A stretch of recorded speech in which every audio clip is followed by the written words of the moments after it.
Hi, I'm Brandon. I'll be talking about CTE, which is also known as chronic traumatic encephalopathy. It's mostly commonly found in sports, athletes in sports such as football, hockey, boxing, even people who served in the military. Unfortunately, the most common cause of death for people with CTE is suicide. This topic is relevant to us because, as we know, the Super Bowl will be here soon, and it's a sport that millions love and is the leading cause of CTE.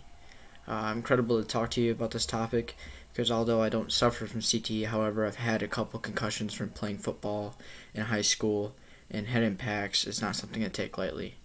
By the end of the speech, you will learn how CTE develops, what it does to the brain, symptoms of chronic traumatic encephalopathy. First, I will discuss how CTE develops. Secondly, I will talk about the two forms of CTE, and finally, the multiple symptoms of CTE.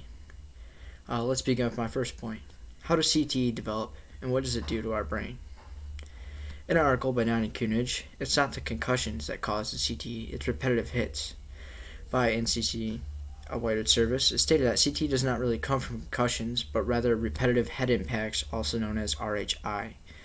It is also talked about that they have proof that concussions are not linked to this long-term effect disease.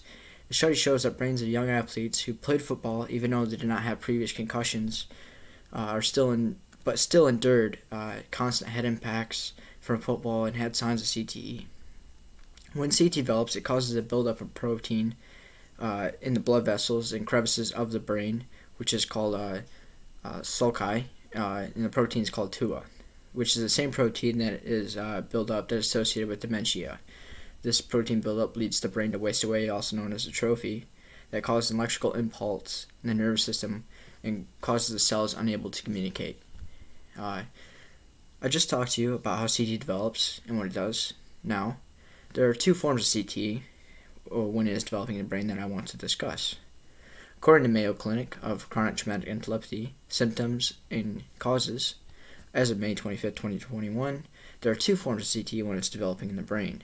Researchers have claimed it may take years to decades for these forms to develop.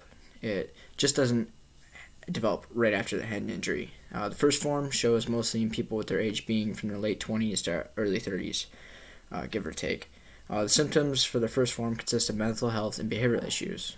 Examples of this is depression, anxiety, and aggression. Furthermore, the second forms normally develops later in life, roughly around age 60, which includes symptoms such as memory loss and thinking issues. In the article Memory Health, Brain Trauma and Dementia Risk, people who have repetitive head injuries and develop these two forms of CTE are 200 to 400% more likely to have dementia later in their life. If the repetitive head impacts happen at a younger age, these forms start to develop early to midlife. Previously, I discussed two forms of CTE, and now I will teach you the full list of symptoms related to CTE. CTE consists of many symptoms, which are all mental brain issues. In the article Alzheimer's Association, Chronic Traumatic Encephalopathy, CTE, they stated that there are four different areas of symptoms. First, cognitive impairment, which involves difficulty thinking, problems with planning, organizing, carrying out tasks, and unfortunately memory loss. Secondly, behavioral changes that consist of impulsive behavior, aggression. Furthermore, mood disorders such as suicidal thoughts, emotional instability, and substance misuse. Finally, motor symptoms, which includes Parkinsonism, motor neuron disease, which is a depletion of cells in the brain, muscle cells in the brain. According to doctors, when CTE has developed, it will also show signs of Lou Gehrig's disease, Alzheimer's disease, and Parkinson's. According to Barbara Morin, BU researchers find CTE in 99% of former NFL players studied. Boston University, July 26, 2017, they studied 202 brains ranging from high school players, college players, NFL players. In all these players, research has found that they developed a lot of these symptoms. Unfortunately, the most common were suicidal thoughts and emotional instability. Let's wrap things up. Now that what I have discussed to you, I hope you've learned a lot about CTE and what it does to the brain.